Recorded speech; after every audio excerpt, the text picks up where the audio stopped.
వంటింట్లో అమ్మ వంటికి స్వాగతం. నేను మీ స్రవంతి. ఆ కాకరకాయ ఫ్రై సింపుల్గా త్వరగా ఎలా చేసుకోవాలో ఈ వీడియోలో చూసేద్దాం. అరకేజీ ఆ కాకరకాయలు తీసుకున్నానండి. ఆ కాకరకాయలకి పైనున్న తొక్కను మొత్తం ఇలా చెక్కేసాను. మరి ఇంతిలా చెక్కడం ఇష్టం లేని వాళ్ళు లైట్గా తీసుకున్నా సరిపోతుంది. అన్నిటినీ కూడా చిన్న చిన్న ముక్కలుగా కట్ చేసుకుని పక్కన పెట్టేసుకున్నాను. కడాయి పెట్టుకుని ఒక 5-6 స్పూన్లు ఆయిల్ వేసుకున్నానండి. ఇందులో పోపు వేసుకుంటానమాట. ఫస్ట్ జీలకర్ర, అలాగే మినపప్పు, శనగపప్పు ఇవన్నీ వేసి దోరగా వేయించండి. పప్పులు వేగిన తర్వాత 4 వెల్లుల్లి రెబ్బలు, అలాగే 4 పచ్చిమిరపకాయలు కట్ చేసుకున్నవి, కొంచెం కరివేపాకు వేయండి.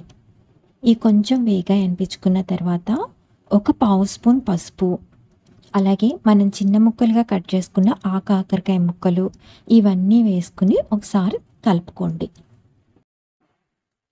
సరిపడినంత సాల్ట్ వేసుకోండి. కూర మొత్తం ఒకసారి కలుపుకోండి. ఆ కాకరకాయలు ఇలా ఫ్రై అయ్యాయనుకున్న తర్వాత మనం వేయించి పొట్టు తీసిన వేరుశనగకాయలు కొన్ని ఇందులో వేసుకోవాలండి. వేసుకున్న తర్వాత 1-2 నిమిషాలు ఇవన్నీ కూడా వేగిన తర్వాత స్టవ్ ఆపేయడమే.